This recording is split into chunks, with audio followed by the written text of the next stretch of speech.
Maneno haya Allah subhanahu wa ta'ala aliposema fa akhadhahumullahu bidhunubihim, Allah subhanahu wa ta'ala akawaadhibu kwa sababu ya madhambi yao.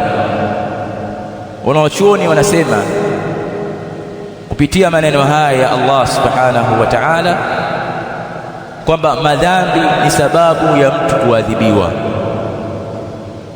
na hii si kwa makafiri peke yake, hata kwa Waislamu, hata kwa waumini.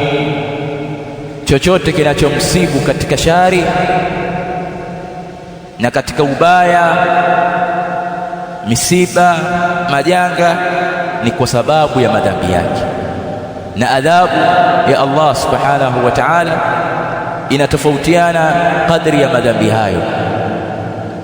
Allah subhanahu wa ta'ala anasema katika aya nyingine, wama asabakum min musibatin fabima kasabat aydikum wa ya'fu an kathir, chochote kinachowapata nyinyi katika misiba, majanga, matatizo ni kwa sababu ya madhambi yenu. Lakini Allah subhanahu wa ta'ala kuna mengi anayasamehe.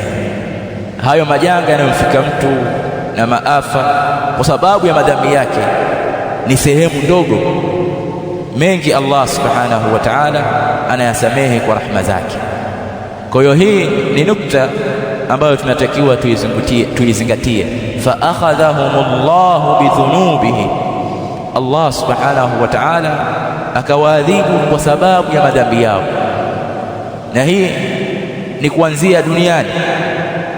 Madhambi madhara yake lazima mtu atayapata, imma atayajua kwamba haya madhara ni kwa sababu ya madhambi au hajui. Lakini kuna madhara mtu yanamfika ni kwa sababu ya madhambi yake aliyoyafanya, lakini hajui kwamba hili jambo sababu ni dhambi kadha. Lakini wema waliotangulia walikuwa wana maarifa kiasi ambacho mtu anajua kwamba hili tatizo ambalo limenipata ni kwa sababu ya dhambi hili. Mmoja ya wema waliotangulia anasema, nikimuasi Allah subhanahu wa ta'ala, basi naona athari yake, madhara yake katika tabia, fi khuluqi imraati wa dabbati, basi naona athari yake na madhara yake lile dhambi katika tabia ya mke wangu au mnyama wangu. Kwa hiyo kuna madhara ambayo yanatufika hatujui kwamba ni sababu ni madhambi tuliyokuwa nayo. Na mwingine alikuwa akitembea kwenda kuhudhuria swala ya Ijumaa, katikati kamba ya kiatu chake ikakatika, akapoteza muda katika kutengeneza ile kamba ya kiatu chake. Akasema hili jambo ni kwa sababu sikuoga kwa ajili ya Ijumaa. Kwa hiyo wema waliotangulia walikuwa wakijua kwamba dhambi hili madhara yake ni haya, na wengine walikuwa wakingojea kwamba hili dhambi ambalo nimelifanya nitakuja kuliona madhara yake.